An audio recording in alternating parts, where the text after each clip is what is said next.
Hello friends, எல்லோருக்கும் வணக்கம். Welcome to young investor channel. Actually markets பார்த்துருப்பீங்க. ஸோ ஃபைனலாக ஒரு பாசிட்டிவ் ரியாக்ஷன் கொடுத்துருக்கு. ஆக்சுவலி நெகட்டிவ்ல தான் இருந்துச்சு மத்தியானம் வரைக்கும் நான் பார்க்கும்போது. பரவாயில்ல, நிஃப்டி ஐடியை தவிர்த்து மார்க்கெட் ஒரு பாசிட்டிவ்ல க்ளோஸ் ஆயிருக்கு. நிஃப்டி 30 பாயிண்ட்ஸ் பாசிட்டிவ்ல க்ளோஸ் ஆயிருக்கு. 25,910 பாயிண்ட்ஸில் க்ளோஸ் ஆயிருக்கு. சென்செக்ஸ் 84 பாயிண்ட்ஸ் பாசிட்டிவ், 84,662 பாயிண்ட்ஸில் க்ளோஸ் ஆயிருக்கு. நிஃப்டி பேங்க் 135 பாயிண்ட்ஸ் பாசிட்டிவ், 58,517 பாயிண்ட்ஸில் க்ளோஸ் ஆயிருக்கு. நிஃப்டி ஐடி 378 பாயிண்ட்ஸ் நெகட்டிவ், 36,301 பாயிண்ட்ஸில் க்ளோஸ் ஆயிருக்கு. சுமால் கேப் 34 பாயிண்ட்ஸ் பாசிட்டிவ், 53,130 பாயிண்ட்ஸில் க்ளோஸ் ஆயிருக்கு. ஸோ இது last market updates. FIs DIs data எடுத்து பார்க்கும்போது எஃப்ஐஎஸ் 4,968 கோடிக்கு நெட் செல்லர்ஸாக இருந்திருக்காங்க.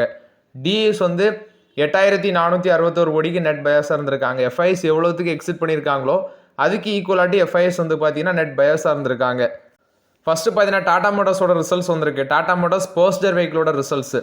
ப்ராஃபிட் இந்த குவார்ட்டரில் 76,170 கோடி பண்ணியிருக்கிறாங்க. இதில் என்ன ஒன்றுனா டிஸ்கண்டினியூ ஆப்ரேஷனில் டிஸ்போசல் பண்ணியிருக்கிறாங்க.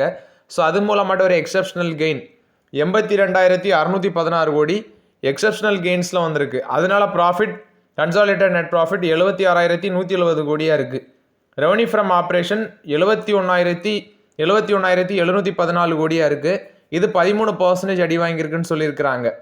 ப்ராஃபிட் எந்த ரேஞ்சுக்கு இன்க்ரீஸ் ஆயிருக்குன்னா, ஆக்சுவலி ப்ராஃபிட் பார்க்கும்போது 2,110% இன்க்ரீஸ் ஆயிருக்கு. ரெவன்யூ ஃப்ரம் ஆப்ரேஷன் பார்க்கும்போது 13% அடி வாங்கியிருக்கு. இது போக பார்த்தீங்கன்னா சீக்வென்ஷியல் பேசிஸில் பார்க்கும்போது ப்ராஃபிட்டும் 18% காலி, ரெவன்யூ 18% காலி. பர்சனல் வெஹிக்கிள் செக்மெண்ட்டில் எபிட் நெகட்டிவ்ல இருக்குது, 4,900 கோடி.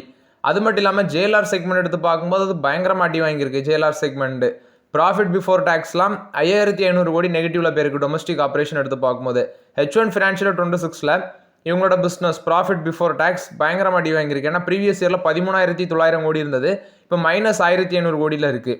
ஜேஎல்ஆரோட ரெவன்யூ 24.3% விழுந்திருக்கு, 4.9 பில்லியன் யூரோவாக இருக்குது. இந்த செக்மெண்ட்டில் எபிட் மார்ஜின் 1,370 பேசிஸ் பாயிண்ட் அடி வாங்கியிருக்கு, -8.6% இருக்குது. ஸ்டாண்டலோன் பேசிஸில் ரெவன்யூ பார்க்கும்போது 15.6% இன்க்ரீஸ் ஆயிருக்கு. அந்த ஃபெஸ்டிவ் சீசன் டிமாண்டை பேஸ் பண்ணி இன்க்ரீஸ் ஆயிருக்குன்னு சொல்கிறாங்க. அது மட்டும் இல்லாமல் எபிட் கைடன்ஸ் ஃபினான்ஷியல் 26க்கு ஜேஎல்ஆருக்கு அவங்க சொல்கிறது 0 to -2% அந்த ரேஞ்சில் சொல்கிறாங்க. JLR cash balance 3 billion euro, net டெப்ட் 1.8 பில்லியன் யூரோ, கிராஸ் டெப்ட் பார்க்கும்போது 4.7 பில்லியன் யூரோவாக இருக்குது. எபிட்டா மார்ஜின் 5.8% இருக்குது, 40 பேஸ் பாயிண்ட் விழுந்திருக்குன்னு சொல்கிறாங்க. ஆனால் பர்சனல் வெஹிக்கிள் செக்மெண்ட்டில் எபிட் மார்ஜின் 0.2% இருக்குது, ஒரு 10 பேஸ் பாயிண்ட் எரானர் பேசிஸில் இன்க்ரீஸ் ஆயிருக்குன்னு சொல்கிறாங்க. இவங்க சொல்கிறது ஜேஎல்ஆரோட வால்யூம்ஸ், குறிப்பாட்டு Q2ல ஹோல்சேல்ஸ் பார்த்தீங்கன்னா 24.2% ஜேஎல்ஆரில் விழுந்திருக்கு, 66,000 யூனிட்ஸாக இருக்குது. ரீட்டைல் 17.1% விழுந்திருக்கு, 80,000 யூனிட்ஸாக இருக்குது. டோட்டல் பிவி சேல்ஸ் எடுத்து பார்க்கும்போது Tata motor personal vehicle sales 10% increase ஆயிருக்கு செப்டம்பர் குவார்ட்டரில், 1,44,497 யூனிட்ஸாக இருக்குது. டொமஸ்டிக் மார்க்கெட்டில் பர்சனல் வெஹிக்கிள் வால்யூம் 8% இன்க்ரீஸ் ஆயிருக்கு, 1,40,189 யூனிட்ஸ். எக்ஸ்போர்ட் 411% இன்க்ரீஸ் ஆயிருக்கு, 4,208 யூனிட்ஸாக இருக்குன்னு சொல்கிறாங்க. இது போக இதில் கவனிக்க வேண்டியது எக்ஸ்போர்ட்ஸ் தான், 411% இன்க்ரீஸ் ஆயிருக்கு. அது மட்டும் இல்லாமல் எஸ்யூவி செக்மெண்ட்டில் பஞ்சு உங்களுக்கு ஒரு ஃபாஸ்டஸ்ட் செல்லிங் ஈவியாக இருக்குது. 6 லட்சம் கார்ஸ் கிட்ட பார்த்தீங்கன்னா ஜஸ்ட் 4 இயர்ஸில் சேல்ஸ் ஆயிருக்குன்னு சொல்லியிருக்காங்க. லான்ச் பண்ணி ஜஸ்ட் 4 இயர்ஸில் 6 லட்சம் கார்ஸ் மேலே சேல்ஸ் ஆயிருக்குன்னு சொல்கிறாங்க. பட் பெருசாக அடி விழுந்தது ஜேஎல்ஆர் செக்மெண்ட்டில் அடி வாங்கியிருக்கு. இவி சேல்ஸும் 60% இன்க்ரீஸ் ஆயிருக்கு, 25,000 யூனிட்ஸ் கிட்ட Q2ல மட்டுமே விற்றுருக்காங்க. ஸோ ஓவரால் இது டாடா மோட்டார்ஸ் போஸ்ட் பண்ண, அதாவது Tata motor personal vehicle post பண்ண ரிசல்ட்ஸ் அப்டேட். ஸ்டாக் ப்ரைஸ் ஒரு நெகட்டிவ்ல தான் க்ளோஸ் ஆயிருந்துச்சு. லாஸ்ட் மார்க்கெட்டில் 1.5% நெகட்டிவ்ல தான் இருந்துச்சு, 392 ரூபாவில் க்ளோஸ் ஆயிருக்கு. ஸோ மண்டே மார்க்கெட் இந்த ரிசல்ட்ஸுக்கு எப்படி ரியாக்ஷன் கொடுக்குது அப்படிங்கிறத பொறுத்திருந்து பார்க்கலாம். நெக்ஸ்ட் பார்த்தீங்கன்னா சன் டிவி நெட்வொர்க்கோட ரிசல்ட்ஸ் வந்திருக்கு. இந்த குவார்ட்டரில் ப்ராஃபிட் 13% விழுந்திருக்கு, 354 கோடி. ரெவன்யூ 38% இம்ப்ரூவ் ஆயிருக்கு, 1,300 கோடி. எபிட்டா 45% இம்ப்ரூவ் ஆயிருக்கு, 784 கோடி. மார்ஜின் 60.3% இருக்குது. 3.75 காசு டிவிடன் அனௌன்ஸ்மெண்ட் பண்ணியிருக்காங்க. 561 ரூபாயில் லாஸ்ட் மார்க்கெட்டில் க்ளோஸ் ஆயிருக்கு. பட் இப்போ இருக்க ட்ரெண்டில் இதை தொட முடியாது, இப்போதை வேடிக்கை மட்டும் தான் பார்க்க முடியும். ஸோ ரிசல்ட்ஸும் பார்த்தீங்கன்னா கொஞ்சம் மொக்கையாக தான் இருக்குது. ரெவன்யூ பரவாயில்ல இன்க்ரீஸ் ஆயிருக்கு, பட் ப்ராஃபிட் 13% அடி வாங்கியிருக்கு. மார்ஜினை இம்ப்ரூவ் ஆயிருக்கு, எபிட்டா இன்க்ரீஸ் ஆயிருக்கு. டிவிடன் 3.75 காசு கொடுக்குறாங்க. ஐனக்ஸ் கிரீன் எனர்ஜி, ஸோ இவங்களோட ரிசல்ட்ஸ் பார்க்கும்போது ப்ராஃபிட் 27.9 crores பண்ணியிருக்கிறாங்க. ப்ராஃபிட் மட்டுமே 336% இன்க்ரீஸ் ஆயிருக்கு ஐனக்ஸ் கிரீன் எனர்ஜிக்கு. ரெவன்யூ 55% இம்ப்ரூவ் ஆயிருக்கு, 85 கோடி. பட் எபிட்டா 53% விழுந்திருக்கு, 8.6 crores இருக்குது. மார்ஜின் 10%-ஆக இருக்குது. 33.6%லேருந்து 10% குறைஞ்சிருக்கு. ஸோ இது வந்து ஐஎன்எக்ஸ் கிரீன் எனர்ஜி போஸ்ட் பண்ண results update. Utkarsh small finance bank net loss 348 crore. But same period last இயரில் 51 crores கிட்ட ப்ராஃபிட் பண்ணியிருக்கிறாங்க. நெட் இன்ட்ரெஸ்ட் இன்கம் 37% காலி, 350 கோடியாக இருக்குது. ஆப்ரேட்டிங் ப்ராஃபிட் பார்த்தீங்கன்னா லாஸாக மாறி இருக்குது. அது என்னென்னா சேம் பீரியட் லாஸ்ட் இயரில் 276 கோடியாக இருந்தது. இப்போ 3.3 crores வந்து லாஸாக மாறி இருக்குது. 276 கோடி ப்ராஃபிட்லேருந்து 3.3 crores வந்து லாஸ்ட்டாக மாறி இருக்குது. ப்ரொவிஷன்ஸ் வந்து டபுளாக இருக்குன்னு சொல்லியிருக்கிறாங்க. 208 கோடியாக இருந்த ப்ரொவிஷன் இப்போ 462 கோடியாக இன்க்ரீஸ் ஆயிருக்கு. அசெட் குவாலிட்டி, அதாவது gross NPA net NPA. Gross NPA 12.42%ல் இருக்குது. 11.42%லேருந்து 12.42% இன்க்ரீஸ் ஆயிருக்கு. நெட் என்பே 5%லேருந்து 5.02% இன்க்ரீஸ் ஆயிருக்கு. ஸோ உத்கர் ஸ்மால் ஃபினான்ஸ் பேங்கோட ரிசல்ட்ஸ் வந்து ரொம்பவே மொக்கையாக இருக்குது. ஸோ இப்போதைக்கு இந்த மாதிரி ஸ்டாக்ஸ்லாம் அவாய்ட் பண்ணுங்கள். ஆயில் இந்தியாவோட ரிசல்ட்ஸ் பார்க்கும்போது நெட் ப்ராஃபிட் 24% இந்த குவார்ட்டரில் அடி வாங்கியிருக்கு. 1429 கோடி பண்ணியிருக்கிறாங்க. ரெவன்யூ ஃப்ரம் ஆப்ரேஷன் 5.9% இம்ப்ரூவ் ஆயிருக்கு. 8394 கோடியாக இருக்குது. எபிட்டா 2% டவுன் ஆயிருக்குன்னு சொல்லியிருக்கிறாங்க. 2303 கோடியாக இருக்குது. மார்ஜின் 27.4%-ஆக இருக்குது.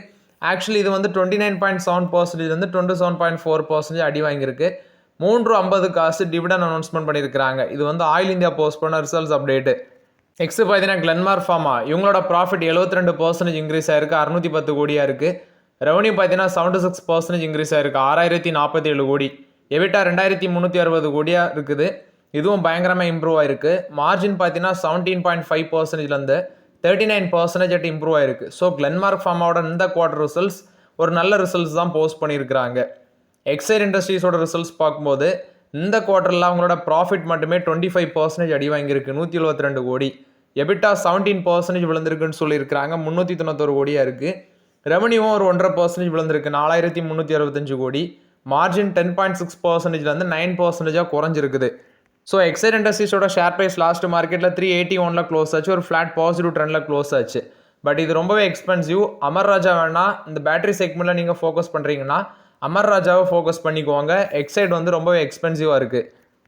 நெக்ஸ்ட் பார்த்தீங்கன்னா கோட்டக் மஹிந்திரா பேங்க் கொடுத்த அப்டேட்டு. இவங்க ஸ்டாக் ஸ்ப்ளிட் பண்ண போகிறதாட்ட அப்டேட் கொடுத்துருக்காங்க. நவம்பர் 21 அதுக்கான போர்ட் மீட்டிங் கண்டக்ட் பண்ணுறாங்க. ஸோ அப்போ தான் நமக்கு ரேஷியோ தெரிய வரும்.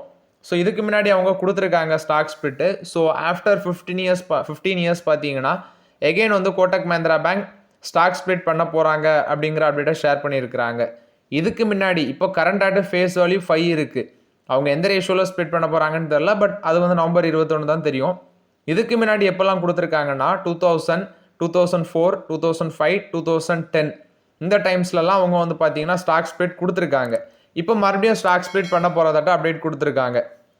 ஸோ இது வந்து கோட்டக் மஹிந்திரா பேங்கை பொறுத்த வரைக்கும் அப்டேட்டு. வெயிட் பண்ணி பார்க்கலாம் எந்த ரேஷியோவில் அவங்க ஸ்டாக் ஸ்ப்ளிட் பண்ணுறாங்கன்னு. இன்ஜினியர்ஸ் இந்தியா அவங்களோட Q2 ரிசல்ட்ஸை சொல்லியிருக்கிறாங்க. ஷேர் ப்ரைஸும் ஒரு பாசிட்டிவ் ரியாக்ஷன் இருந்துச்சு.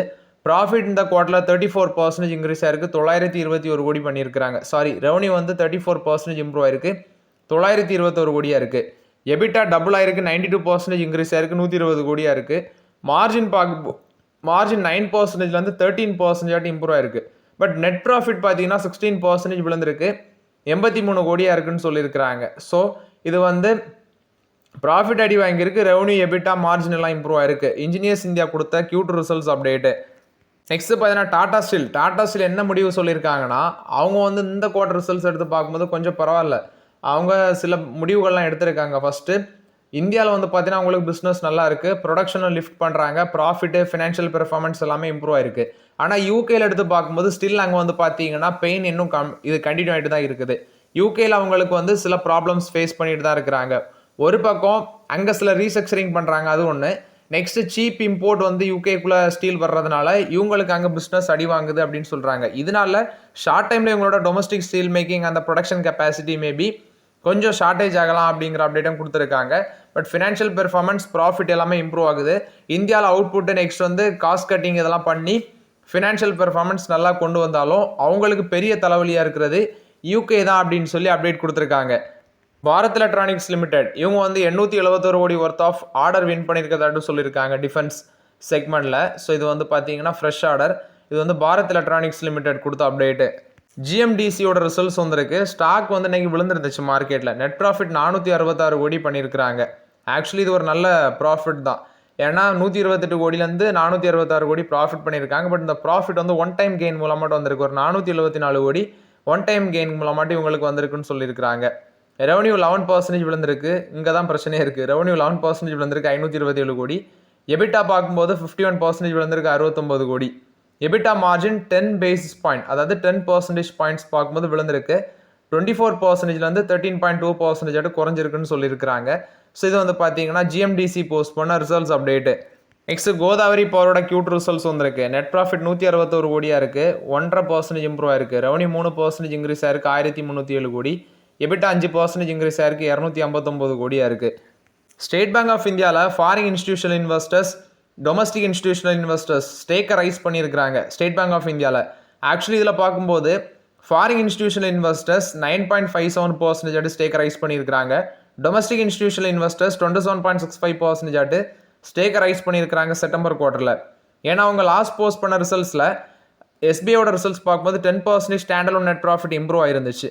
ஸோ அந்த பேசிஸில் பார்த்தீங்கன்னா foreign institutional investors, domestic institutional investors ஸ்டேக்கை ரைஸ் பண்ணியிருக்கிறாங்க.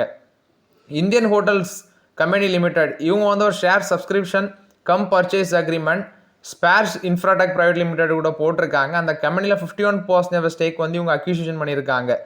அரௌண்ட் 240 கோடிக்கு அக்யூசிஷன் பண்ணியிருக்காங்க. பட் என்டர்பிரைசஸ் வேல்யூ பார்க்கும்போது 415 கோடி இருக்குது. ஸோ இந்த டீல் வந்து இந்த வருஷம் கடைசியில் வந்து ஃபுல் கேஷ் டீலாட்டு அக்யூசிஷன் கம்ப்ளீட் ஆகும் அப்படின்னு சொல்லியிருக்கிறாங்க. ஸோ இது வந்து பார்த்தீங்கன்னா வெல்னஸ் ரிசார்ட்டு, ஆர்ட் மண்டன் அப்படிங்கிற ஒரு வெல்னஸ் ரிசார்ட்டு அதை தான் இவங்க அக்யூசிஷன் பண்ண போகிறாங்க இந்தியன் ஹோட்டல்ஸ் கம்பெனி லிமிடெட். சைமன்ஸோட ரிசல்ட்ஸ் வந்திருக்கு. இந்த குவார்ட்டரில் ப்ராஃபிட் 41% இம்ப்ரூவ் ஆயிருக்கு 830 கோடி. ரெவன்யூ 16% இம்ப்ரூவ் ஆயிருக்கு 5171 கோடி. எபிட்டா 13% இம்ப்ரூவ் ஆயிருக்கு 617 கோடியாக இருக்குது. இது போக அவங்க மென்ஷன் பண்ணுறது நியூ ஆர்டர்ஸ் 10% இன்க்ரீஸ் ஆயிருக்கு 4800 கோடியாக இருக்குன்னு சொல்லியிருக்கிறாங்க. அது இல்லாமல் ப்ராப்பர்ட்டி சேல் கெயின் மூலமாட்டும் இவங்களுக்கு கொஞ்சம் ப்ராஃபிட்டில் இம்ப்ரூவ் ஆயிருக்குது. ஸோ இது வந்து சைமன்ஸ் லிமிடெட் போஸ்ட் பண்ண results update. So okay friends, actually இந்த வீடியோவில் சில இம்பார்ட்டன்ட் அப்டேட்ஸ் எல்லாமே டிஸ்கஸ் பண்ணோம். அந்த வீடியோ உங்களுக்கு பயனுள்ளதாக இருந்துச்சுன்னா லைக் பண்ணுங்கள், சப்ஸ்கிரைப் பண்ணுங்கள், கமெண்ட் பண்ணுங்கள். Okay friends, thank you.